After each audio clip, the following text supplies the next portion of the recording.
Which now you can hear me. I figured out the problem. So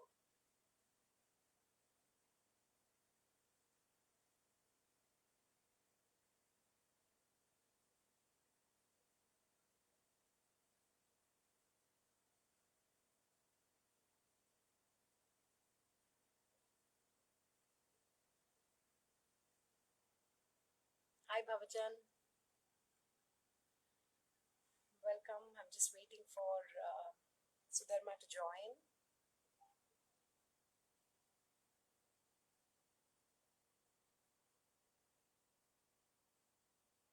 Yeah, there she is. Okay. I'm just sending you an invitation, Sudharma. Just waiting for a bunch of people to join. Hi Aishwarya. Okay, just sending you an invite, Sudharma.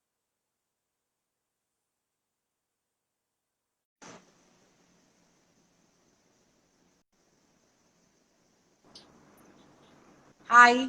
Hi. Can you hear me now? Yeah, I can. Can you hear me? Yes, I can. Sorry, I had, I figured the problem. There was a parallel Zoom thing running in the background on my phone. So it took me a while to figure out what the issue of the tech was. Sorry. How you been? Good, good. Just sort of like getting used to this routine and I know, right? I love your sari, but I can't see it so well. Can you just move back a little, Sudharma, so we get to see your... Okay. Are you wearing a Kanjivaram? yes. Oh, lovely. Yeah, beautiful. Okay, lovely. So are you like a Kanjivaram kind of girl, or do you experiment a lot with saris? I experiment a lot, but I'm more comfortable in a Kanchipuram. Really lovely. Yeah. I'm just going to formally introduce you, Sudharma, for those who've logged in and who will probably log in and watch this later. So firstly, thank you so much for taking time off. I'm sure you're busy with dance and a whole bunch of other things, collabs and stuff. But thank you so much for taking time off to be, in conversation with me for Panjavarnam Silks in the company of the Saree series. So Sudharma Vaithyanathan, for those who don't know, is a Chennai-based Bharatanatyam dancer choreographer. She's a disciple of Sri A. Lakshman. I read that she had her Arangetram at the age of 6.5 under the guidance of her then Guru Srimati Shrikala Bharat. And I'm still kind of trying to wrap my head around that because my son is 6.5 and I'm struggling to teach him basic things, and I'm how does one do Arangetram? Obviously that Arangetram also sort of in some sense um, declared her as a child prodigy in Bharatanatyam. As a Bharatanatyam soloist, Sudharma has performed extensively across India and the world. She also has been critically acclaimed and recognized with numerous accolades and awards from prestigious institutions. Her intuitive sense of timing, clean lines, dignified execution, mindful expressions combined with grace, perfectly chiseled nritta and aesthetics backed with talent have metamorphosed her from an earnest student into a very confident dancer and choreographer. Sudharma also, every time I've met her, is always so perfectly turned out and looks as gorgeous in a sari as she does in Western clothes and Indo-Western wear. So Sudharma, I'm very excited to be speaking with somebody who wears style so effortlessly on her sleeve. So thank you so much for being here. First of all, thanks to you and Panjavarnam Silks for having me on this series. And I mean, today was so good. I felt so good because I got to dress up after so long. I didn't have an I occasion to know, wear right? whatever. I've been going out and stuff, but not so dressed up. So I was first I thought maybe it's just a life from home and I was no, I'm not Yeah, doing this. I'm just gonna go full on and I'm not gonna get another option. So right, yeah, thanks to absolutely. you guys for making that happen. It's really strange today when I was wearing the sari as well.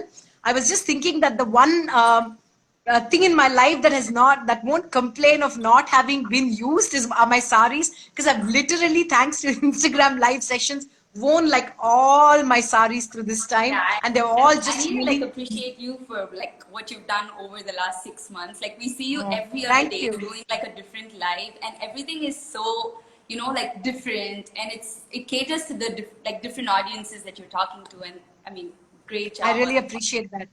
Thank you Yeah. so much, Sudharma. So I'm going to firstly start off by, let's go back in time and let's talk about your Arangetram. Okay. So if you did your Arangetram at age 6.5, when did you start learning? And really, how does a 6.5-year-old assimilate like Varnam and Padam and, gosh, I can't even wrap my head around it. Talk to us about it, Sudharma, and take me back in time to that day. I'm very curious if you remember it, and like, how was that day like?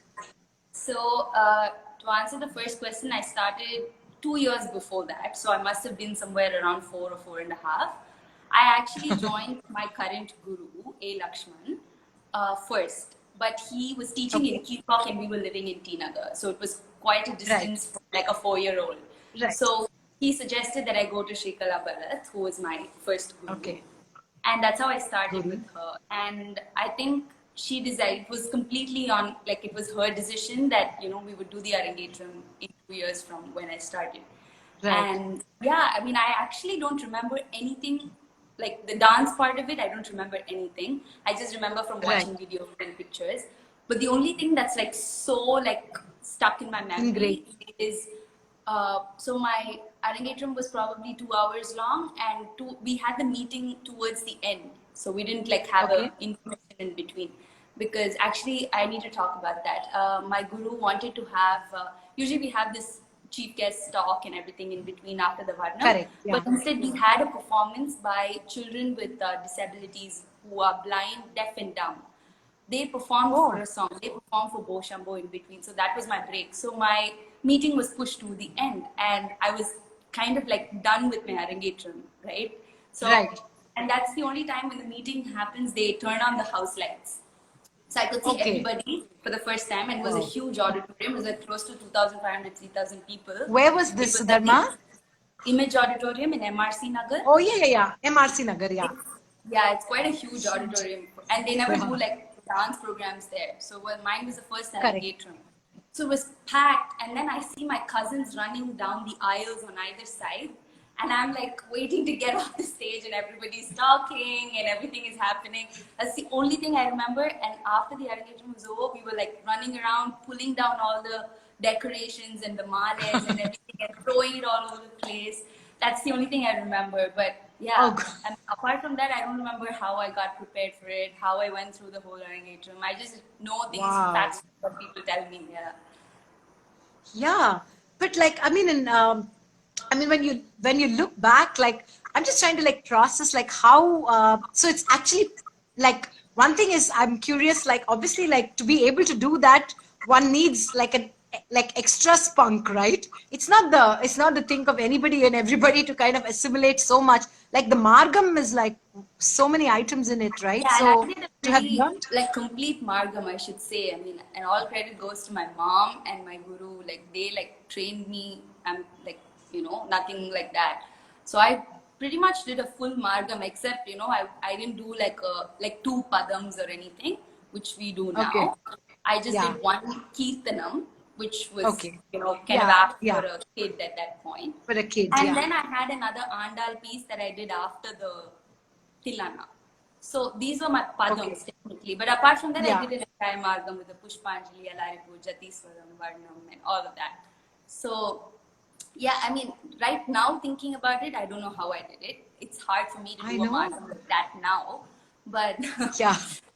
yeah, so it's all Yeah. like So in a sense, yeah. So in a sense, like dance is like dance like chose you, right? Like literally like that. I mean, if you, like once you do your Arangetram at 6.5, it's almost like you're gonna just like there's no option. You kind of like dance is part of your life, right? yeah, that's exactly what happened, because my Arangetram happened in June, and the December that followed was my first season performance at the Margary. So Wow. from then, from 2001, I've been performing every year at the Margary. So that's, just like performing at like big sabhas like Krishna Kana Sabha or Bharatanatyam or Kartik Finance is like a big thing. Like it kind of like Of course. defines who you are as a dancer. But at that point, Right. it really didn't make a difference to me. But I guess, like you said, dance chose me. So I was kind of a professional dancer from that stage, you know. Yeah. But I didn't think about it, or neither did I think that I'm going to take it up seriously till I finished college. So Right. Right. So in a certain way, like obviously you didn't have like uh, any sort of stage fear, and and being a like not just a dancer but being a performer must have been like really sort of came naturally to you, right? I am still scared of getting on stage. No way. I still throw up before a performance. I still get cold like before I get on stage, and only like a few people know that. People who stay behind Oh. with me know it. Oh. But yeah, my mom still stands with like a big plastic cover till I get like till the first line of the first piece starts, because till before that I'll be like throwing up here and then I get on stage. So Oh my God, like I was really? better off as a kid when I didn't know anything, and then later on it kind of like kept growing with me, and I still can't get over that stage fright. Maybe that's not fear. Maybe that's now become part of the tradition. Yeah, in fact, Chris and I keep talking about this. You know, programs that I don't throw up are not, they don't go that well. Well, yeah, So that's what I was thinking. Yeah. yeah, so it's now like, you know, if I don't even feel like it, I'm like, no, I have to throw up because, you know, maybe I'll just make some mistakes if Yeah. I don't. Absolutely, yeah. Um, Sudharma, like I want to ask you a little bit about, how the last 7 months have been for you, you know. So we'll go back to talking about dance per se a little bit later, but I want to first set the context in terms of lockdown and what have been your key takeaways from the lockdown, both as a person and as an artist. The lockdown has actually worked to my favor, you know. Like there are so many things on the personal front. I think it's more like you get to spend time with your family. And Akshay and I have never like stayed in the same place, in the same house in the last 3 years of our marriage for more than like Right. 2 months. And even then you'll be like going all over, you'll be like going for programs Yeah. and this and that. So Correct. this gave us a lot of time to like sit together and like, you know, it was like a normal family. And Right. the other Yeah. thing is I kind of like never had a routine for myself. So Right. this period gave me the time to like figure out what my routine should be, like going forward, you know. Like I used to do everything and with like no proper like schedule for it. So now I Right. have a schedule, like if from when I wake up to like when I go to bed, I know what I need to do, and you know what things are like I used to do yoga, I used to go running, I used to like dance, I used to do all of this and hang out with my friends and everything. Now that there are no friends, no programs, no nothing, right? No even meeting Right. family. So I kind of like figured out a routine for myself, like you know what I could do just when I'm alone, and Yeah. that I've been like following it, and it's really helped because Yeah. I think going forward, I mean, so many years, like my guru keeps telling me, you know, you just take everything for granted because I don't even like warm up before my class and stuff, you know. I've always been like, I'll just go and start dancing, and he'll be like, Yeah. when you grow up, your body's gonna change, and Then you're gonna realize how yeah. important it is, and I kind of like understood all of that in this period of time. Because you Right. know, once you have a Absolutely. routine, your body kind of listens to you and you're able to Yeah. do what you want. So yeah, Correct. even with like diet and kind of food that you eat, you don't go out as much. So everything is so much under your control, and it is possible, but we've never Absolutely. like done it before. So I kind of like figured out a whole new routine, and it's become like a way of life right now. I look going forward, I Yeah. think this is what I would be doing or I would like to do. Yeah, I mean, so many people are, talking about how they've found time for themselves, right? To kind of Yeah. recalibrate, like so many things that we were doing, and really kind of not ever actually focusing on ourselves. So many people have kind of, gotten back to better schedules in terms of health, workout, drinking Right. water. Like Jyotsna Jagannathan talked to me about how she started drinking water regularly. Because like sometimes you just get, yeah. So, I mean, it's really interesting how, what about your dance, Sudharma, during this lockdown? Like in terms of practice, more than, collaborations, I want to first talk to you about, have you also reconnected with your dance at a deeper level because of time and the lack of back-to-back performances, so to speak? Definitely, yes, because one, you always practice towards a goal, right? Like you have a program or you have a tour that's coming and you want to like prepare just for that. And there's always this set of pieces or like set of things that you want to get yourself better at before you go for that. Now there's no such goal. It's all about like a complete overall like development and just the process of learning. Now our classes are like we have classes pretty much every day, and it's like there's nothing that you're like just learning because you want to perform it or anything. You just take your own time. But like we've been working on like one Jati Swaram for the last 6 months, Wow. and even like today in the morning when we had class, like we were still having corrections, and master was like yelling at us. He's like, "You've been working on it for 6 months. You guys shouldn't be doing this." But that's Yeah. how it is. Like the more you keep doing it, you still keep learning. There's so many mistakes, and there's so much to Yeah. learn from. So this has really like opened up a different perspective of learning. It's Time and not, learning, right? yeah, Yeah. because I It's also think fantastic. that all through my life, though I like my most of my career has been through the phases when I've been in school and college, right? Like Right. because I started pretty young, so I've always had something else to do, which was kind of Yeah. more important because you need to like, Taking, yeah. yeah. Yeah. Now you don't have any of those. I mean, even when in the last 2 years when I didn't have college or anything, I've wanted to like focus on performances or things like that. Now nothing is there, and it's just about the Yeah. process. It's so much fun, and there's I nothing to know. get Wow. nervous about or like stress yourself about. You just keep learning, Yeah, it's fantastic and you have actually so on many so more many hours levels. to practice. Like that's never happened. Like you do your classes and you get time to practice on your own like Yeah. all day. It's so much more fun. Yeah. Yeah. Do you also teach, Sudharma? Are you also a teacher? No, I don't teach. Like I don't have my own students, but I help with my guru's classes here and there. Yeah. Okay. Right. I want to talk to you a little bit about, being married to an artist as well. Akshay is, by the way, like an old friend of mine and one of Aalaap's earliest collaborators when we started. Sushma, Akshay, Devika, and I, we did this really interesting Right. production. So Akshay and I go back a long way in terms of our like Aalaap's early days. So do say hello to him once this is For sure. over. But I want to talk to you a little bit about what it is like to share space, and this time, like you said, that you got quality time with him, right? So what is it like to kind of share space with an artist, and how does what have been your how has living with an artist shaped your journey in the world of the arts itself? It's actually pretty interesting because like I said, we got so much time, right?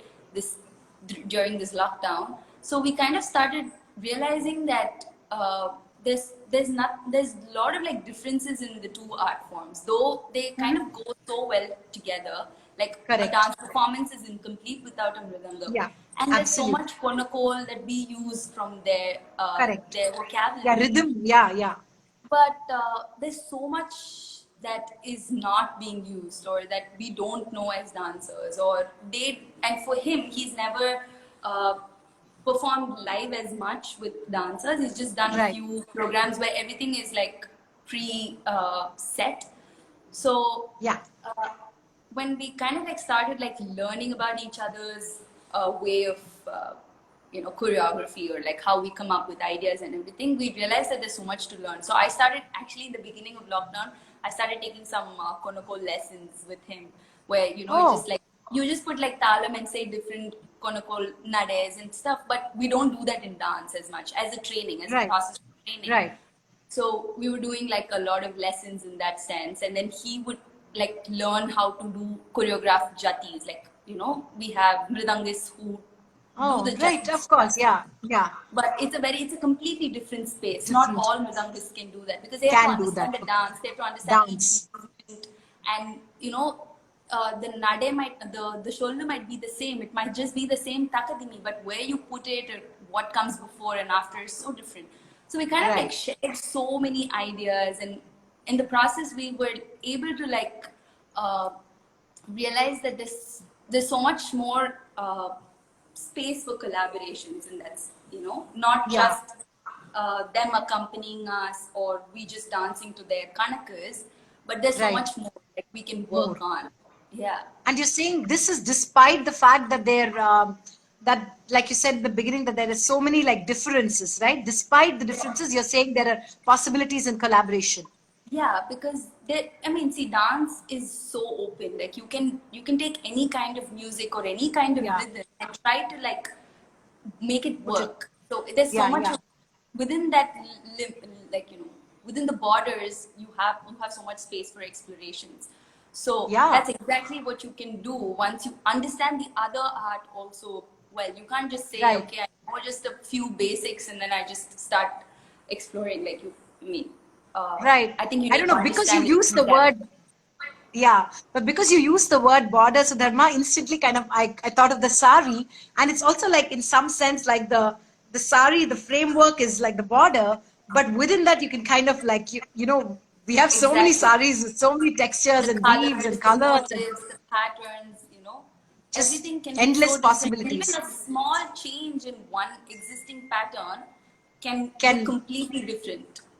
absolutely, Like for absolutely. example, I here, this green yeah, makes all the difference in a the completely new difference. style, right? Yeah, That it's just the same way. Like you have, even if you take an existing piece and you just change the idea or the perception with which you're choreographing it or whatever, right. the complete, like the visual part of it just changes. So I mean, I guess Absolutely. that's the No. kind of thing that I understood through this whole process, where we kind of, and even my guru was very supportive of, since I told him that, you know, we're kind of working on this process, he said, okay, let him give me a couple of jatis, let's try working on it, let's see. And then he gave him feedback saying, in the madri This pota is dance ku nanna irukadu, and you know, things like that. It was very important feedback from a guru. So yeah. yeah, so we've been working like together like Right. a lot. Lovely. Yeah. I do know that you released something together, right? Was it for Indian Raga? There's something that you both Right. did like a collab together, right? Yeah, that was our first collaboration together, like a first music video, which is completely based on rhythm and dance. Uh, Right. the lyrical and the lyrical composition was by Vijay Raghavan sir, Mridangist. He put the words, he and everything, and we Right. framed the, Akshay and I together, we framed the rhythmic structure around it, and Right. I worked on the choreography with my guru, and yeah, that's how we did that Right. production. But that has a very funny story that I would share with you later, Oh, maybe. lovely. Tell me. For now. Uh, so this production was given to us 2 days before the shoot. As in, this Oh, proposal came to us 2 days before the shoot was scheduled for. right. So we barely had like one day to figure out an idea, to get the composition in place, record it, as in record the scratch track, Yeah. and go for the shoot the next day. So Wow. we literally did all of this in one day, and like Vijay sir helped us with the lyrics, and Hari Lyrics. Prasad sir tuned the lyrics for us immediately, Okay. and we sat with the whatever had to be done, and then we had Roshni Akka actually, who Harisa was going to sing the final track, but he was busy Right. that day. So Right. we So had Roshni. Roshni, the Roshni Akka, Yeah. sing the scratch track for me, and we didn't even know a number of times or anything. We just had her sing like 2 3 times, and we just kept cut pasting it, and you know, made a rough track ourselves, and we Out of went it. for the Yeah. shoot. And Wow. we just like did the shoot, we finished it, and then we like reverse worked on the track. And then Hari sir came and recorded, then Akshay recorded his parts, then I did Oh, the nut part, wow. and then we fitted the whole thing into the whatever I had danced to, we had to fit the music to that. And then the video got released, like it Oh in my just a God. week's time or something. It was like a crazy production, but everything I happened in know. like one. Yeah, but it's like a story in two things, right? For like end consumer, we'd never be able to tell that, you know, this was done like this. And Yeah. also just the possibilities in terms of how technology and like how we can, and possibilities in technology and the beauty of collaboration. I think these two Right. are very, very important values, right? That there's Yeah, that's nothing that very we, true. yeah, We did everything like at home, you know. I mean, without right, technology, I mean, finding a studio and everything last minute would have been so hard. But yeah, technology, we were able to do everything at home. Everybody was able to record their parts and send it to us, and you know, it just worked so well. And yeah. it was a collaboration that was meant to happen, I guess. I know. And the more and more I talk to so many people, and I've chatted with so many people, so Dharma, and the more and more it sort of just reinforces the power of collaboration. And perhaps the only way forward is to do things together, right? Like everybody needs to kind of pool in their talent and time and resources to kind of create beauty. I think otherwise, this sort of isolated existence doesn't work anymore, I think, in today's context. I think also you have to be a little like impulsive with it. I think Right. sometimes planning too much doesn't help because you Takes keep away. waiting for something bigger. Like that's what happened with us. We Yeah. were like, when we do whatever the first collaboration is going to be, it has to be something like where there's so much focus on the rhythm and the dance Yeah. and everything. Yeah. It shouldn't be like somebody's Correct. accompanying the other person, or you know, I'm just dancing Yeah. to some music. We kept waiting for it, but it all just happened in one day. So it was So so fast, unplanned. right? So I guess Yeah, as artists, we should just be open to any yeah, ideas and collaborations that yeah, come our way, and absolutely. like kind of make it yours and you know make it happen. Yeah, yeah. And I think, like, even from an audience's perspective, the audience is so wide today, right? There is an audience for everything. So I think it's beautiful because, like, people are willing to, like, it's no more like, I will only listen to this type of musician or I will only watch this kind of dance. Everybody's kind of opened up. So I think it's a both open-mindedness, Yeah. both from the part of the artist and from the part of the audience, is what has occurred, especially I feel in the last I don't know, this lockdown has opened up, right, in a certain Yeah, way, right? Yeah. yeah, that's So then very I want true. to talk Yeah. to you a little bit about, you talked about choreography. I want to ask you, what is your choreographic process, so to speak? Like, how do you work on something? What is the involvement of your guru in that? Do you kind of bounce off ideas? Just talk to me a little bit about it. Uh, so I usually like start with an idea. So something, if I want to do something, I try to get the idea set first before, like if there's even this piece, for example, the whatever I wanted to do with the dance, I set that before anybody could tell me what they wanted to do. Oh, So okay. kind of got the concept of it was just on Shiva and Parvati, but I wanted to somehow intersperse it with the idea of Ardhanari. So Okay. I made sure I wanted that idea everywhere. So I told Vijay sir I want a jati that can have two halves to it. So there is a Tishram part and there's a Chatushram part. So Shiva does one part, Parvati does one part, and you know things like that. So that's how I usually work. Like I'm better off when I have a clear idea of what I want, and then Right. I start choreographing on top of that. So Right. it's always been, you know, with it starts with an idea. There are a lot of people who can actually do the other way, and I'm always surprised to see how they do it. So and Right. then once I'm done, I definitely need to run it by my guru. Right. uh, Even with this production, I had half a day. I ran to Ananagar. I showed him. Oh, He gave me corrections, and then I came back. And then I was like, okay, now I'm confident about what I'm now going I to do. feel. Yeah, yeah, yeah. Yeah, For and sure. he Yeah. also doesn't. He doesn't like tell me do this, do that, right? He tells me, "இப்படி Mm, பண்ணிக்கலாம். இல்ல, if you feel this is better, just keep it that way. Do you feel more mm. comfortable doing this? Keep it that way." So that kind of helps, you know. That kind of also Gives helps you, you yeah, rethink what you've done. You know, if it does, if he's saying that maybe something is not right, so you need to fix it mm, yourself. He's not going to give you a yeah, solution to it, but he's just going to yeah, tell you that this does require some extra work or something like that. yeah, yeah, So that yeah, validation is very important for me. So yeah. I need to run I mean, by. it's like sometimes like going to a therapist, right? And they don't tell you exactly what to do, but they kind of like make you think on your own and find your own, do what is Right. best for you and what works, but still kind of open out these possibilities, right? Exactly. Yeah. Yeah. So then, what about from a content perspective? Like as a young dancer, a woman of today, what are the kind of subjects that you're drawn to in terms of kind of retaining the tradition and the core tradition, but are you open to kind of innovating within like formats that are, I mean, ideas that are perhaps contemporary and kind of like relevant to the world that we live in? I mean, are you one of those? Would you like to kind of work with ideas that are new? um, Yeah, I think about it a lot, but I don't know if I I am in a position to like convincingly present it yet. okay, Uh, okay. so I do think a lot about it, and the collaborations that I do with my friend Niranjana on this project called Project Delve, where we've done Yeah, works like Mate, Neither Radha, and Vande yeah, yeah, Hum. yeah, beautiful. So those kind of works are where I get to experiment a little bit. I don't like jump full on, but that's Yeah, where I get a little bit out of the regular context. For example, when we did Neither Radha, I wanted right, to the location also kind of inspired me. We were going to shoot it in a forest, so it right. and the concept of the song is about Tyagaraja searching for the Rama within him. Yeah, So neither other, of I course. just Yeah, completely felt like it's a forest, and like you're the only person in a forest. You kind of like right. are in a no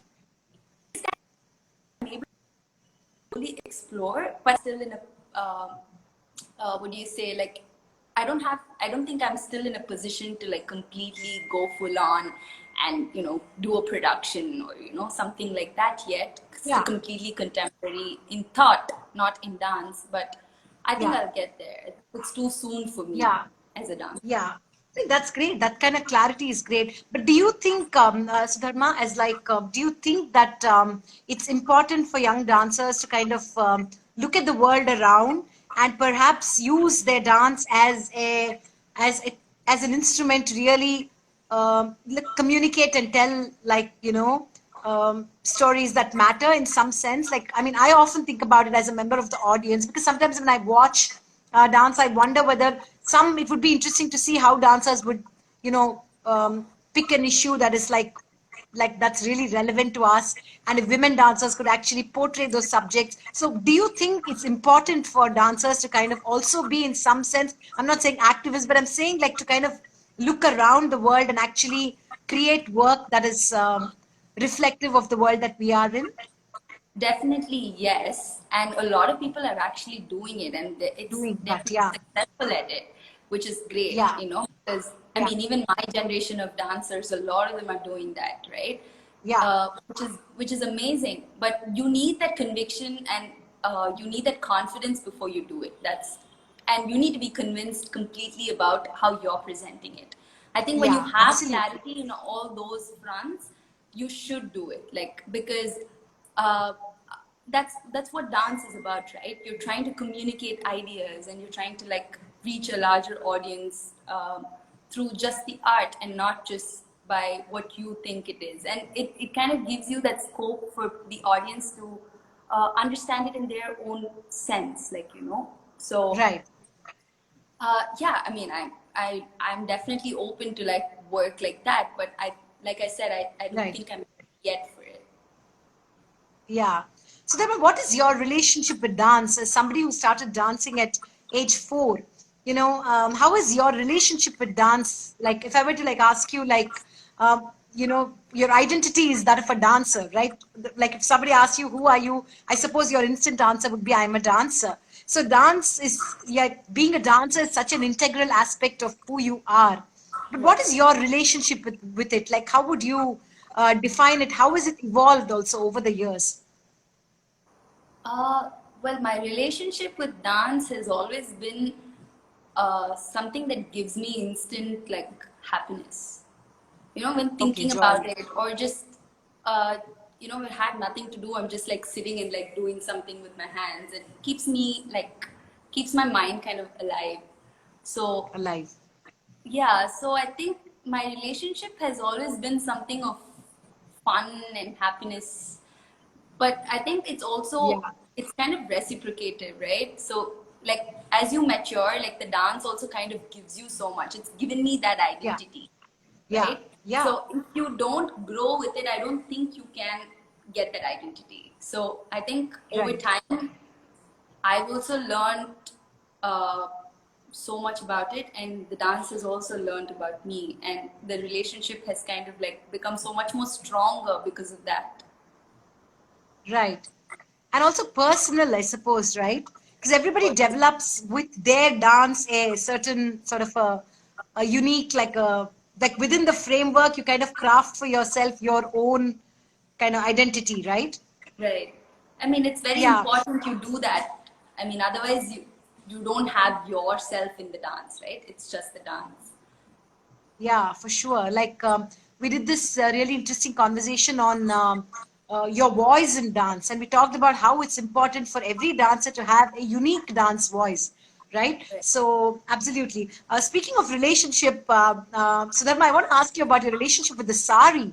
I'm sure as a dancer, and because the dance world, you wear so many saris, and you start wearing the sari very early on, right?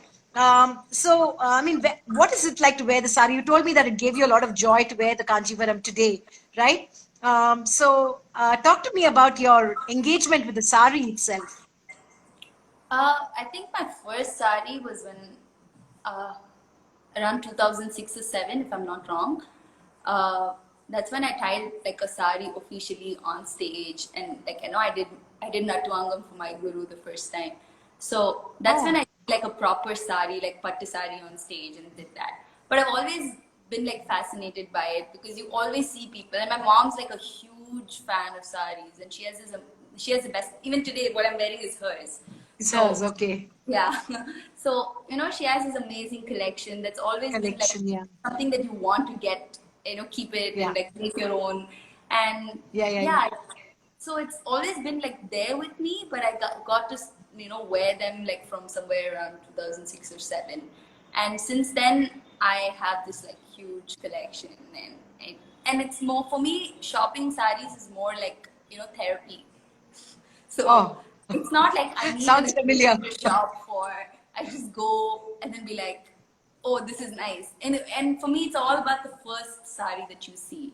It's not like I go Oh, looking okay. for a sari Yeah. or the Yeah. color, the design, nothing. It's just you see something and it's beautiful, you just have to get it. And even if I Yeah. see 10 other saris after that, I'll come back to the first one. So it's like it's always an instant buy, and it's always like not more than 10-15 minutes at the shop. So Yeah. Yeah. yeah, that's how my Lovely. relationship with saris are. Like it's more like instant, and just you connect over it like in no time. Yeah. I'm always curious, and I think I've asked a couple of people this question to them. The thing is that, when you wear different kinds of saris, you obviously like, I mean, somebody like you kind of like accessorize and sort of, uh, dress differently according to the sari in some sense. And so I'm curious about how, despite like having different styles, so to speak, or different choices of saris that you wear, how do we um, still have this one unique personality? So even though Sudharma wears, she may wear a Kanjivaram and she may wear like a designer sari and she might wear like, pair it up with a sleeveless blouse or with a full sleeve, but still there's that core Sudharma identity that comes through, right? That you can tell that, okay, that even though you're experimenting, I'm curious about how each of us I think really develops a personal identity of our own, like a personal aesthetic of our own, and how that personal aesthetic is really an extension of our personalities, right? Would you agree? right. I mean, for me, I guess, like you said, it's all about accessorizing. Yeah, totally. Because, I'm also a big fan of like jewelry and makeup and everything. So it's not Yeah, just about the sari or the blouse, yeah, it's about everything that goes with it. For example, right. today, the reason I picked this sari was because I had nails. So Oh, there was no reason for, like I was like thinking what to wear, and I was like it's really hard to just pick one, right? So I was like, right. okay, let me like match it with something that I want to, so, and today was my nail because I had like my nails done Oh, recently, and I was like, okay, let me match oh, my sari to my nails. So it's about like the complete look for me. That's probably what I always try to like yeah, get when I dressed up. So it's all about the kind of accessories that I want to wear. Like today, I thought, okay, since I'm wearing a sleeveless blouse and I'm not wearing anything on my neck, might as well wear Yeah, like big earrings. So yeah. it's all like one Wow. after the other. It's not like it's not planned, but it just goes one after the other. Like I picked the sari because of my nail, and then I picked the blouse because of the sari, and because of the blouse, Yeah, I was gonna wear like big earrings. So had I worn like a normal long sleeve blouse or something, I wouldn't wear such big earrings. So yeah. it's just, I guess it's just a process, and you kind of like, if you enjoy it, you kind of figure out your own style Aesthetic. or like your Yeah, own yeah, way of uh, yeah, aesthetic. yeah. Yeah. Absolutely. But Like I I love always how like when you I think, do your sarees, right? Like it's like I keep admiring the way you pair up your sarees. Like it's so casual. It's like it's just, you know, you look so comfortable in it too, right? That's I the have whole just purpose of it. become also of late.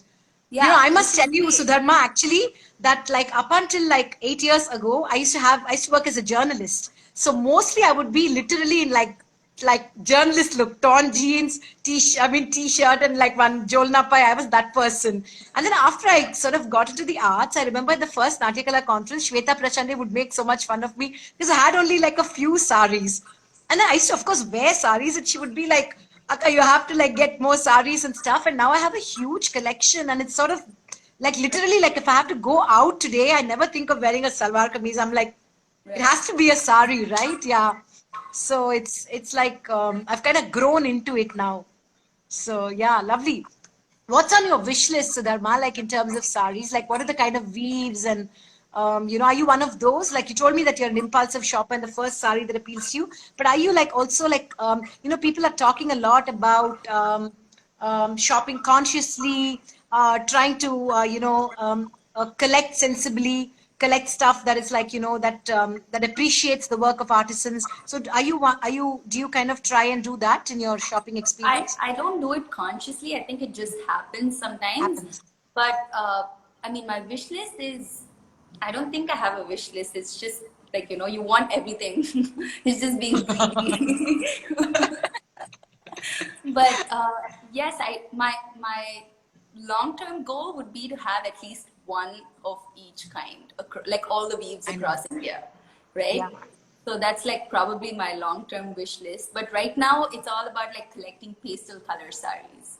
So Which one? I pastel colors, like, Oh, pastels. Yeah, beautiful. yeah. So I'm just looking for like any saree that I'm looking for, and I'm like, do they have any pastel shade in this? Yeah. So I mean, you can easily carry that off. That's yeah, something that because I I think I think can that easily. there's this phase where you buy all these like bright colored sarees, right? And now all my sarees are like that. So that's why I had to go and borrow something from my mom, because I'm in that phase right now where I don't want to wear Yeah. bright colored sarees.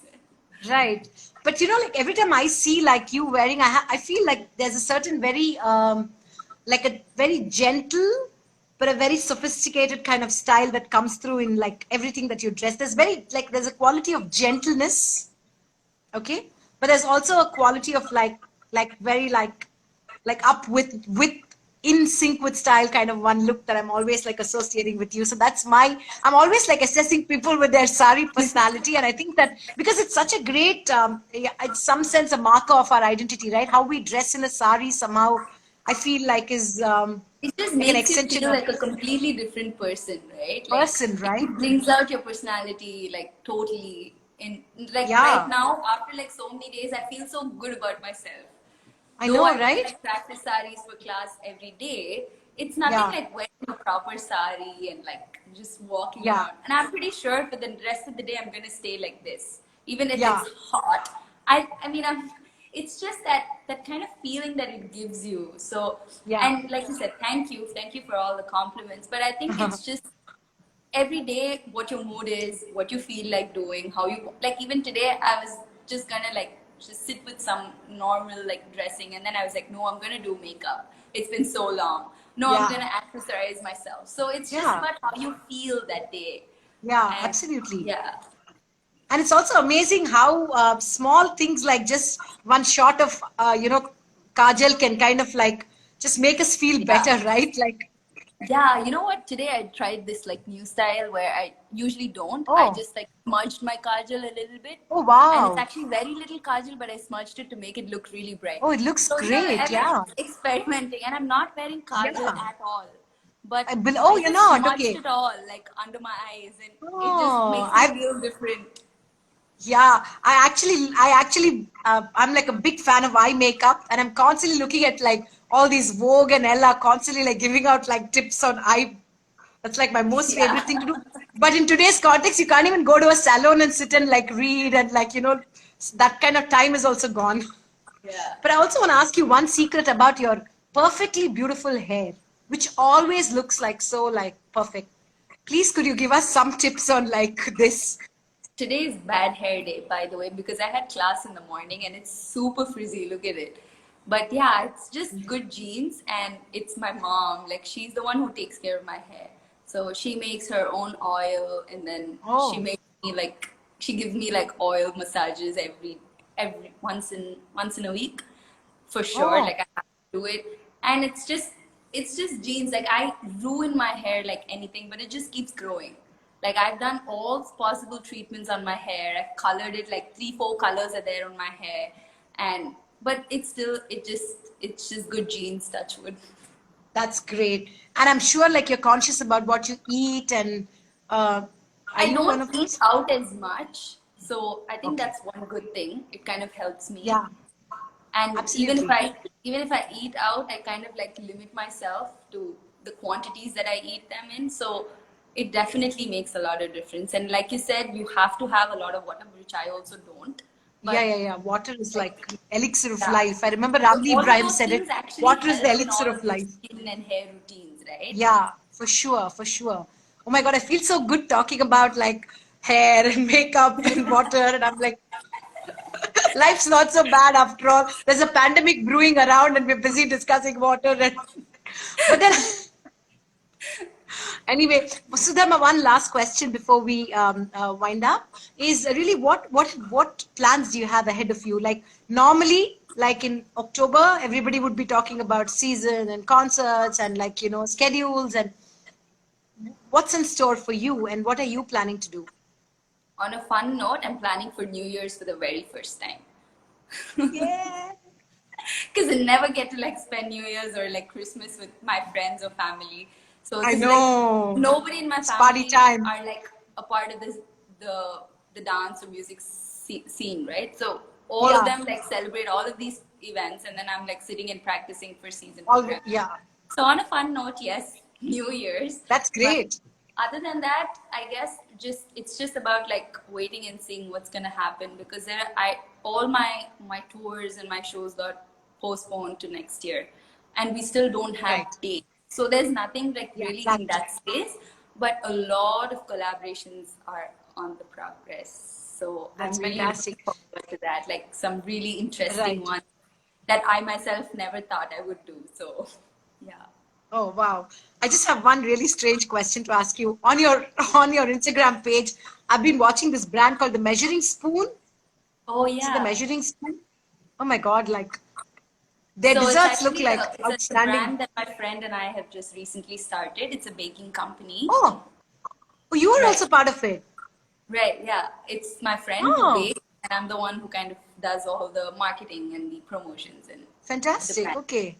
Yeah, so it's just a startup. We just started it for fun because she loves baking and I love like marketing because I'm a marketing student. So we thought, Okay. okay, might as well give it a try, because with the lockdown, we both like were like kind of we had more time to like experiment. Right.